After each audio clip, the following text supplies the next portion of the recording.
The Lord be with you. and with your spirit. A reading from the Holy Gospel according to Matthew. Glory to you, O Lord. Jesus said to his apostles, "As you go, make this proclamation: the kingdom of heaven is at hand. Cure the sick, raise the dead, cleanse the lepers, drive out demons. Without cost you have received, without cost you are to give. Do not take gold or silver or copper for your belts, no sack for the journey, or a second tunic, or sandals, or walking sticks. The laborer deserves his keep. Whatever town or village you enter, look for a worthy person in it, and stay there until you leave. As you enter a house, wish it peace. If the house is worthy, let your peace come upon it. If not, let your peace return to you. Whoever will not receive you or listen to your words, go outside the house or town and shake the dust from your feet. Amen, I say to you, it will be more tolerable for the land of Sodom and Gomorrah on the day of judgment than for that town." The Gospel of the Lord. Praise to you, Lord Jesus Christ. Please be seated. Good morning, my dear brothers and sisters. Good morning. As we have heard in our Gospel today, Jesus commissioned his apostles. He sent the 12 apostles on a mission to cure the sick, to raise the dead, to cleanse the lepers, and to drive out demons.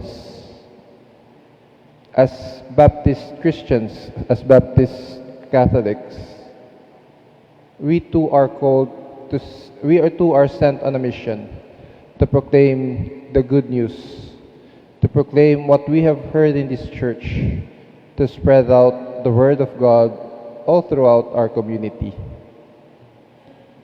Pero sa mga apostol, binilinan sila ni Jesus, huwag magdadala ng sack for the journey, or a second tunic, or sandals, or even walking sticks. Huwag magdadala ng kahit anong provisions. The same applies to us. Huwag daw tayo magdadala ng kahit anong provisions. Kung titignan natin sa unang tingin, para bang parusa, para bang pinaparusahan ni Jesus ang kanyang mga apostol, para bang pinaparusahan tayo ng Diyos. Dahil pupunta ka sa isang misyon, gaganapin mo ang isang misyon, pero wala kang bit-bit na kahit ano. Di po ba mahirap yun? Mahirap gumanap sa misyon nang wala kang gamit na iyong gagamitin para matupad ang iyong dapat gampanin. Kaya kung titignan natin, parang parusa. Pero kung pagninilayan po natin, may dalawang bagay na nais ituro ang ating Panginoong Hesus sa kanyang mga apostol. At gayon na din sa atin. Una, tinuturoan tayo to let go of unnecessary things. Jesus is teaching us to let go of unnecessary things. Sa ibang kultura po, may mga kultura na nanghuhuli ng unggoy.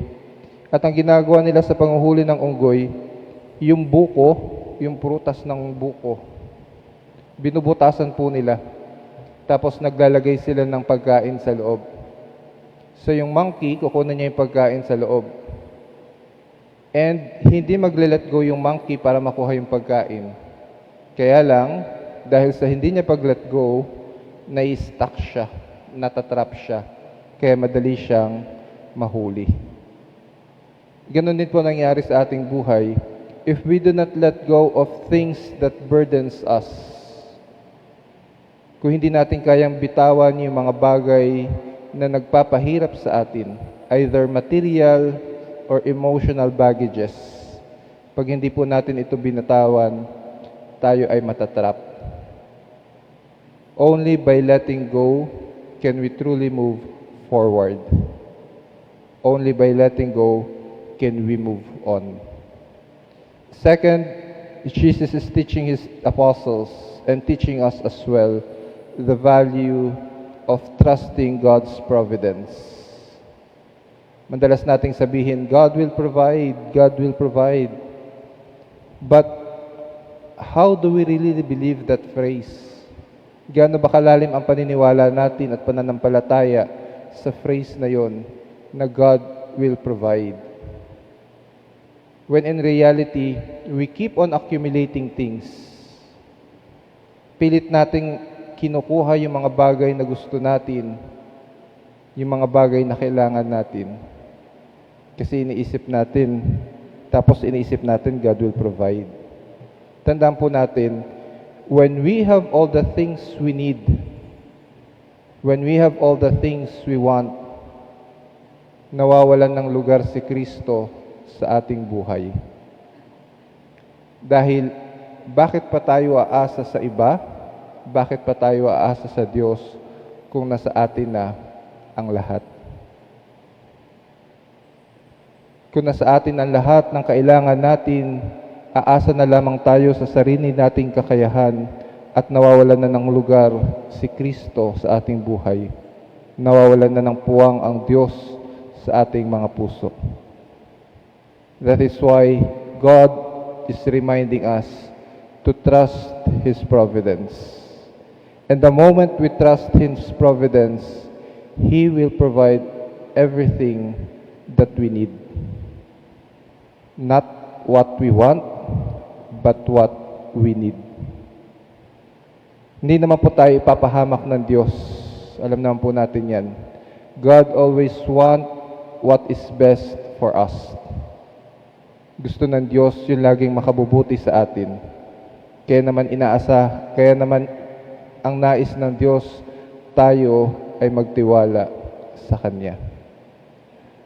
Lagi po nating sinasabi, let go and let God. Let go and let God. Naway matutunan natin to truly let go of unnecessary things that burdens us and let God take control of our lives. Because when God take control of our lives, it will be for what is best for us. Amen.